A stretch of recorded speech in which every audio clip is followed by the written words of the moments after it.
Greetings, stranger, and welcome to Ghastly Tales. You have stumbled upon an unusual, hidden, and foreboding underground vault, one filled with nightmarish visions. Here you will find stories to chill your bones, to stop your heart, and to terrify your very soul. Now, pull up a chair and warm yourself by the fire. The rain is torrential outside, and I doubt you would get far in the dark. So you best stay for a while. Let us pass the time with a story, for I have such a strange and ominous tale to tell.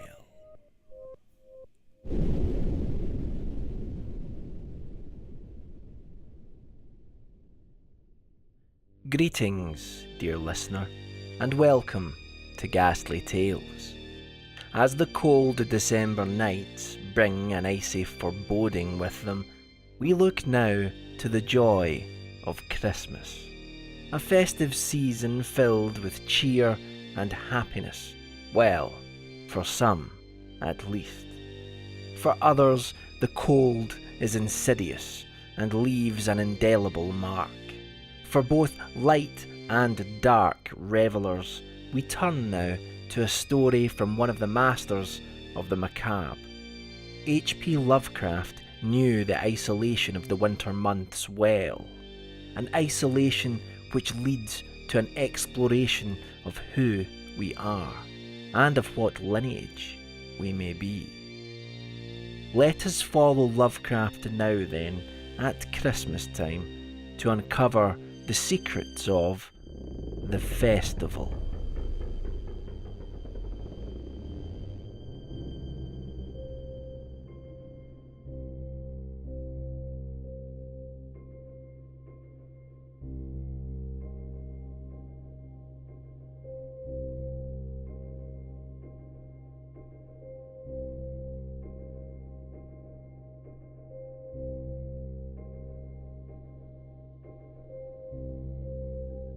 I was far from home, and the spell of the eastern sea was upon me. In the twilight I heard it pounding on the rocks, and I knew it lay just over the hill where the twisting willows writhed against the clearing sky and the first stars of evening. And because my fathers had called me to the old town beyond, I pushed on through the shallow, new-fallen snow, along the road that soared lonely up to where Aldebaran twinkled among the trees, on toward the very ancient town I had never seen but often dreamed of. It was the Yuletide, and I had come at last to the ancient sea town where my people had dwelt and kept festival in the elder time when festival was forbidden, where also they had commanded their sons to keep festival once every century, that the memory of primal secrets might not be forgotten. Mine were an old people, and were old even when this land was settled 300 years before. And they were strange because they had come as a dark, furtive folk from opiate southern gardens of orchids, and spoken another tongue before they learnt the tongue of the blue-eyed fishers. And now they were scattered, and shared only the rituals of mysteries that none living could understand. I was the only one who came back that night to the old fishing town as legend bade, for only the poor and the lonely remember. Then beyond the hill's crest I saw Kingsport, outspread frostily in the gloaming. Snowy Kingsport, with its ancient vanes and steeples, ridgepoles and chimney pots, wharves and small bridges, willow trees and graveyards, endless labyrinths of steep, narrow, crooked streets, and dizzy, church-crowned central peak that time dost not touch. ceaseless mazes of colonial houses piled and scattered at all angles and levels like a child's disordered blocks. Antiquity hovering on grey wings over winter-whitened gables and gambrel roofs. Fanlights and small-paned windows, one by one, gleaming out in the cold dusk to join Orion and the archaic stars.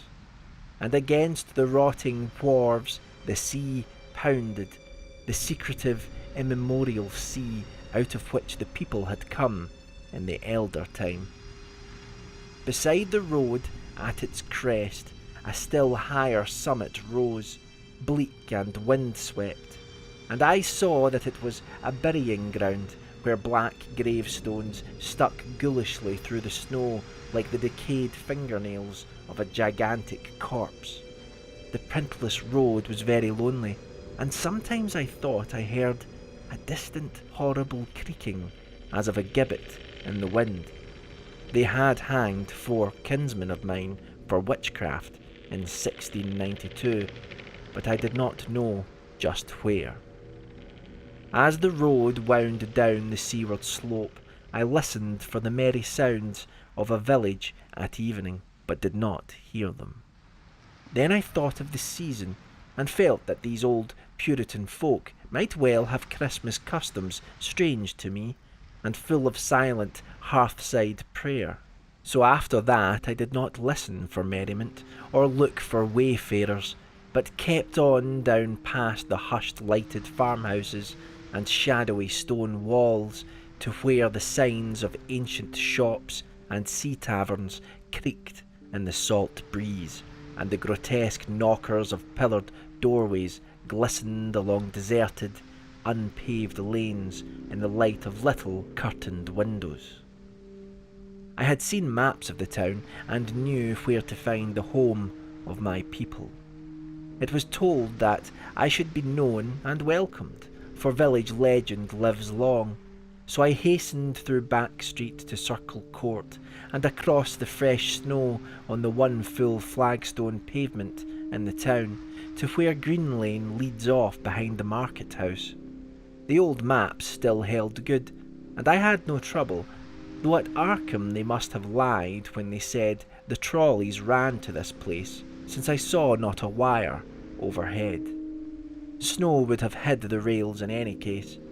I was glad I had chosen to walk, for the white village had seemed very beautiful from the hill, and now I was eager to knock at the door of my people, the 7th house on the left in Green Lane, with an ancient peaked roof and jutting second story, all built before 1650.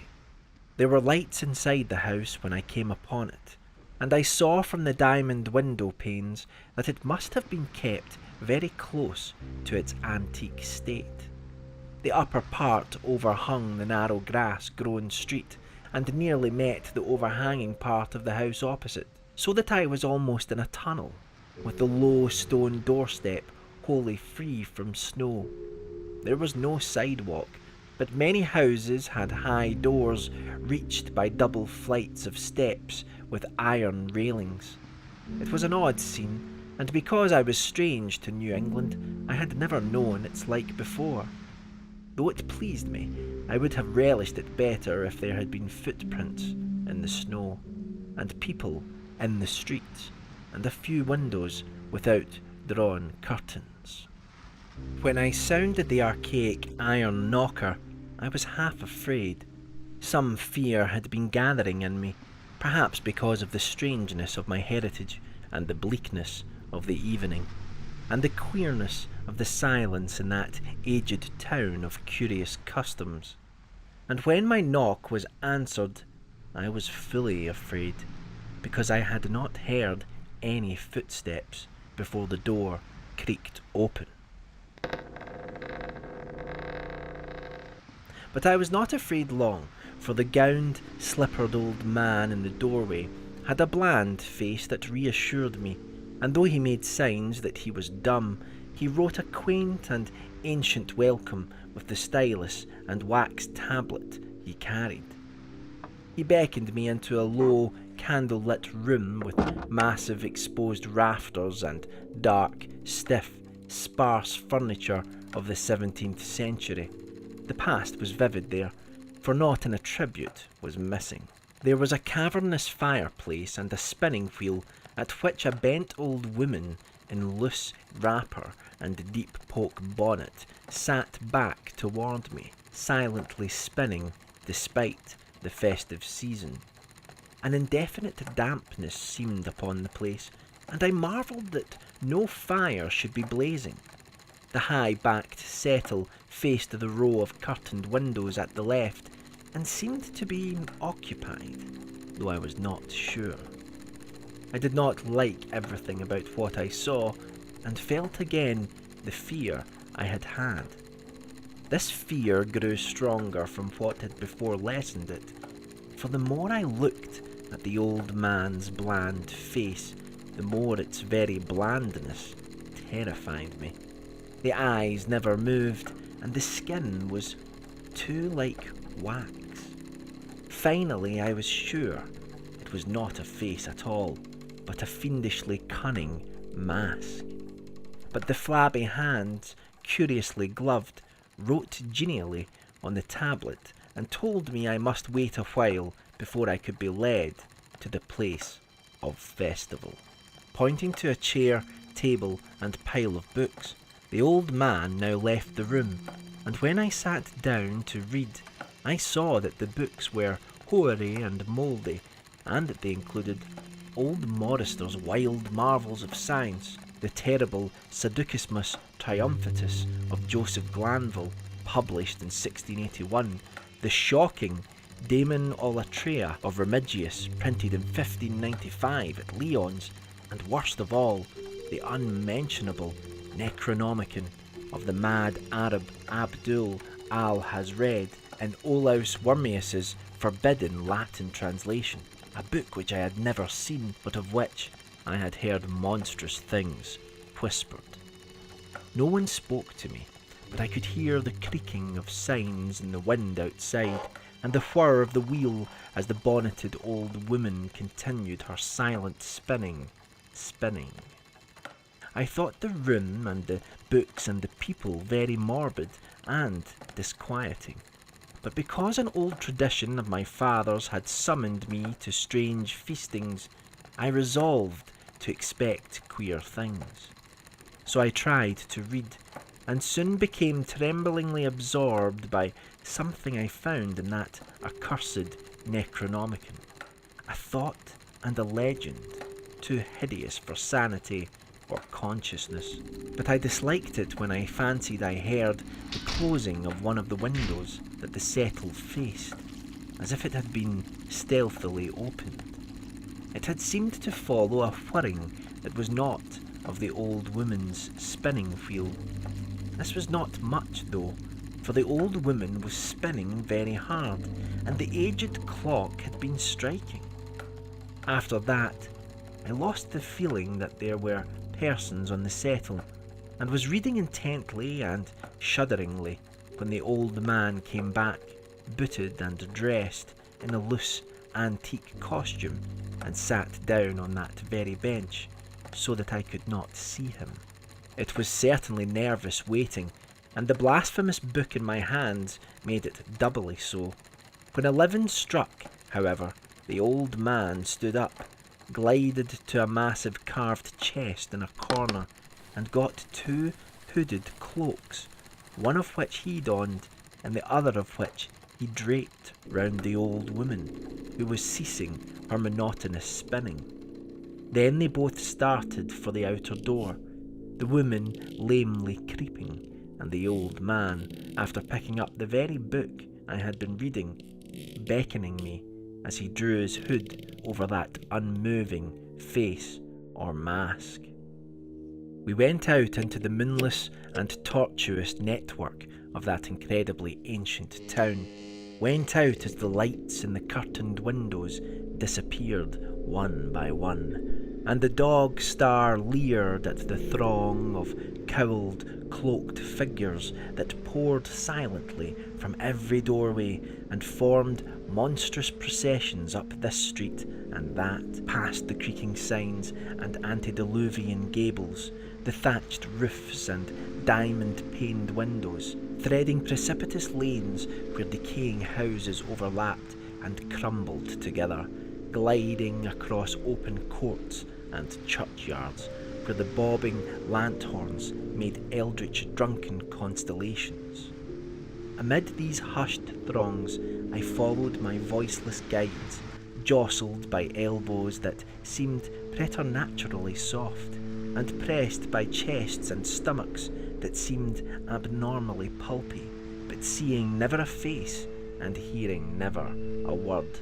Up, up, up, the eerie columns slithered, and I saw that all the travellers were converging as they flowed near a sort of focus of crazy alleys at the top of a high hill in the centre of the town, where perched a great white church.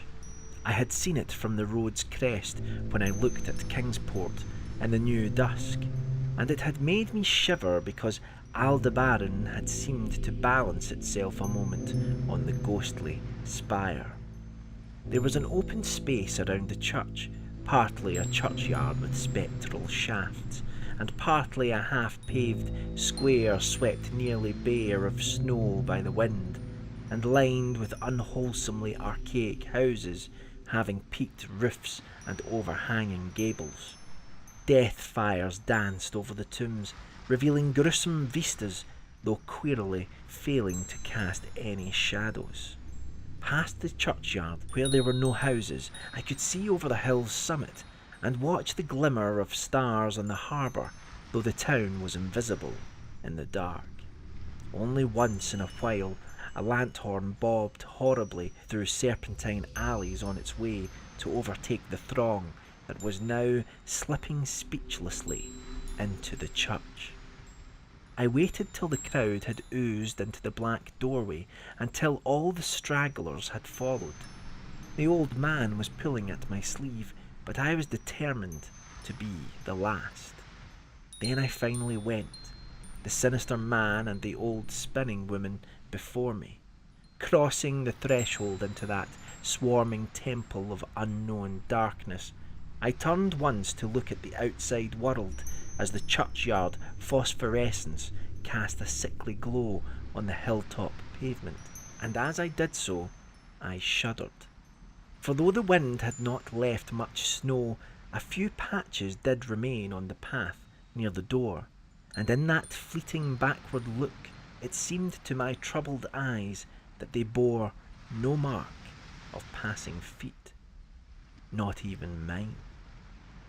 The church was scarce lighted by all the lanterns that had entered it, for most of the throng had already vanished. They had streamed up the aisle between the high white pews to the trapdoor of the vaults, which yawned loathsomely open just before the pulpit, and were now squirming noiselessly in. I followed dumbly down the foot-worn steps and into the dank, suffocating crypt. The tale of that sinuous line of night marchers seemed very horrible, and as I saw them wriggling into a venerable tomb, they seemed more horrible still. Then I noticed that the tomb's floor had an aperture down which the throng was sliding, and in a moment we were all descending an ominous staircase of rough-hewn stone, a narrow spiral staircase, damp and peculiarly odorous, that wound endlessly down into the bowels of the hill, past monotonous walls of dripping stone blocks and crumbling mortar. It was a silent, shocking descent, and I observed after a horrible interval that the walls and steps were changing in nature, as if chiselled out of the solid rock. What mainly troubled me was that the myriad footfalls made no sound and set up no echoes. After more eons of descent, I saw some side passages or burrows leading from unknown recesses of blackness to this shaft of nighted mystery. Soon they became excessively numerous, like impious catacombs of nameless menace, and their pungent odour of decay grew quite unbearable. I knew we must have passed down through the mountain, and beneath the earth of Kingsport itself, and I shivered that a town should be so aged and maggoty with subterraneous evil. Then I saw the lurid shimmering of pale light, and heard the insidious lapping of sunless waters. Again I shivered, for I did not like the things that the night had brought, and wished bitterly that no forefather had summoned me to this primal rite. As the steps and the passage grew broader, I heard another sound, the thin, whining mockery of a feeble flute, and suddenly there spread out before me the boundless vista of an inner world, a vast fungus shore litten by a belching column of sick, greenish flame, and washed by a wide, oily river that flowed from abysses frightful and unsuspected to join the blackest gulfs of immemorial ocean. Fainting and gasping, I looked at that unhallowed Erebus of Titan toadstools, leprous fire, and slimy water, and saw the cloaked throngs forming a semicircle around the blazing pillar. It was the Yule rite, older than man and fated to survive him. The primal rite of the solstice and of spring's promise beyond the snows, the rite of fire and evergreen, light and music.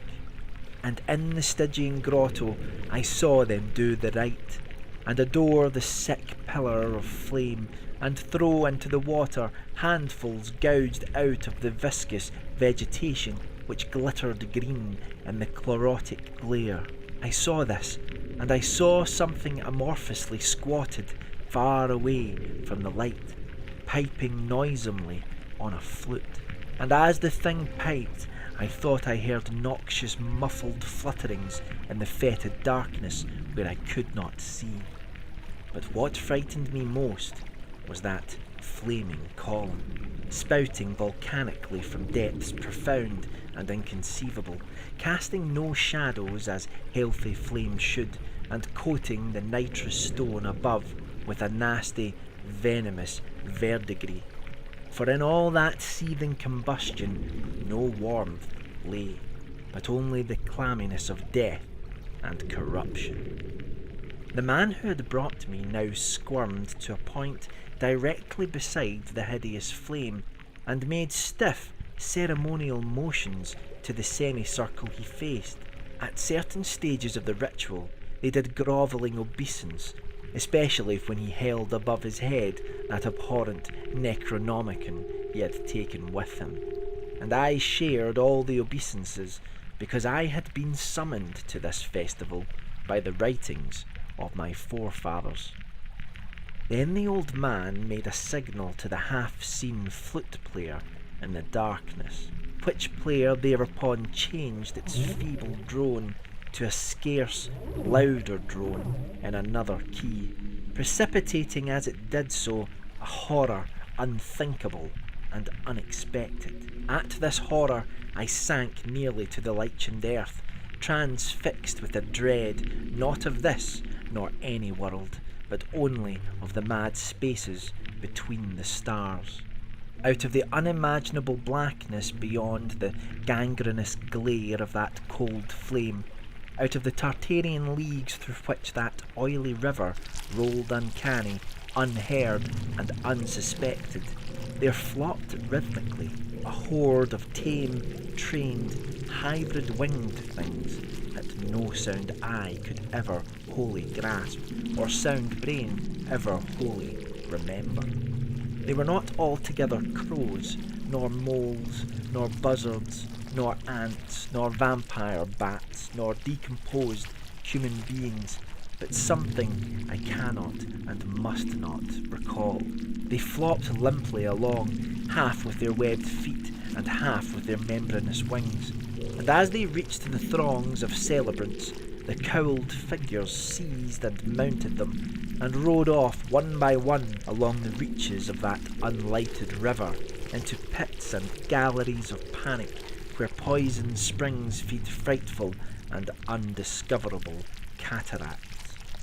The old spinning woman had gone with the throng, and the old man remained only because I had refused when he motioned me to seize an animal and ride like the rest. I saw when I staggered to my feet that the amorphous flute player had rolled out of sight, but that two of the beasts were patiently standing by. As I hung back, the old man produced his stylus and tablet and wrote that he was the true deputy of my fathers who had founded the Yule worship in this ancient place, that it had been decreed I should come back, and that the most secret mysteries were yet to be performed. He wrote this in a very ancient hand, and when I still hesitated, he pulled from his loose robe a seal ring and a watch, both with my family arms, to prove that he was what he said.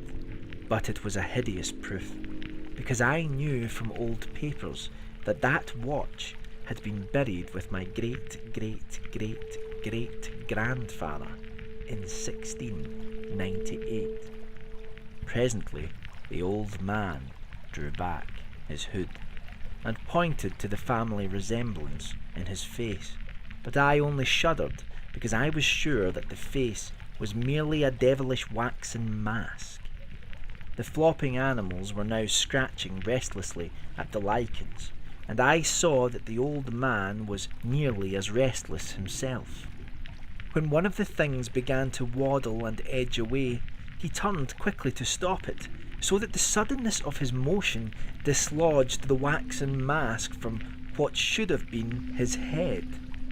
And then, because that nightmare's position barred me from the stone staircase down which we had come, I flung myself into the oily underground river that bubbled somewhere to the caves of the sea, flung myself into that putrescent juice of earth's inner horrors, before the madness of my screams could bring down upon me all the carnal legions these pest gulfs might conceal.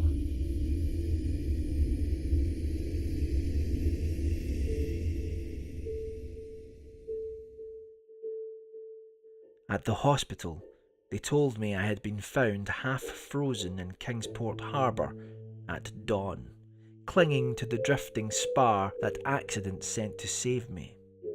They told me I had taken the wrong fork of the hill road the night before and fallen over the cliffs at Orange Point, a thing they deduced from prints found in the snow. There was nothing I could say, because everything was wrong. Everything was wrong. With the broad window shewing a sea of roofs in which only about 1 in 5 was ancient, and the sound of trolleys and motors in the streets below. They insisted that this was Kingsport, and I could not deny it. When I went delirious at hearing that the hospital stood near the old churchyard on Central Hill, they sent me to St. Mary's Hospital in Arkham, where I could have better care. I liked it there, for the doctors were broad-minded and even lent me their influence in obtaining the carefully sheltered copy of Al-Hazred's objectionable Necronomicon from the library of Miskatonic University. They said something about a psychosis and agreed I had better get any harassing obsessions off my mind. So I read again that hideous chapter and shuddered doubly, because it was indeed not new to me. I had seen it before, let footprints tell what they might, and where it was I had seen it were best forgotten. There was no one in waking hours who could remind me of it, but my dreams are filled with terror because of phrases I dare not quote. I dare quote only one paragraph put into such English as I can make from the awkward Low Latin. The nethermost caverns, wrote the mad Arab, are not for the fathoming of eyes that see, for their marvels are strange and terrific. Cursed the ground where dead thoughts live new and oddly bodied, and evil the mind that is held by no head. Wisely did Ibn Shakabao say that happy is the tomb where no wizard hath lain, and happy the town at night, whose wizards are all ashes. For it is of old rumour that the soul of the devil-bot hastes not from his carnal clay, but fats and instructs the very worm that gnaws, till out of corruption horrid life springs, and the dull scavengers of earth wax crafty to vex it, and swell monstrous to plague it. Great holes secretly are digged where earth's pores ought to suffice, and things have learnt to walk that ought to crawl.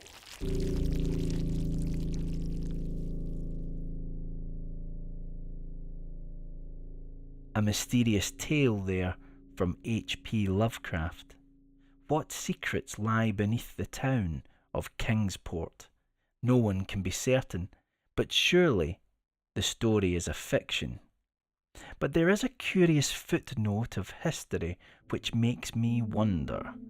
Lovecraft did indeed visit Kingsport in real life, and the descriptions of the town's layout are highly accurate.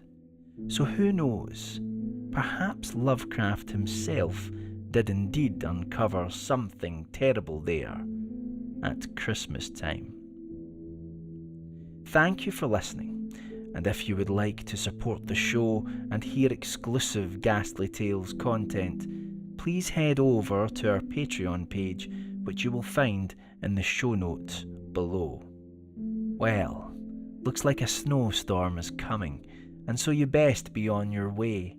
But should you wander too far and find yourself in an old town populated by shuffling, hooded figures who leave no footprints in the snow, turn around and flee as fast as you can, for some mysteries have the power to corrupt the soul.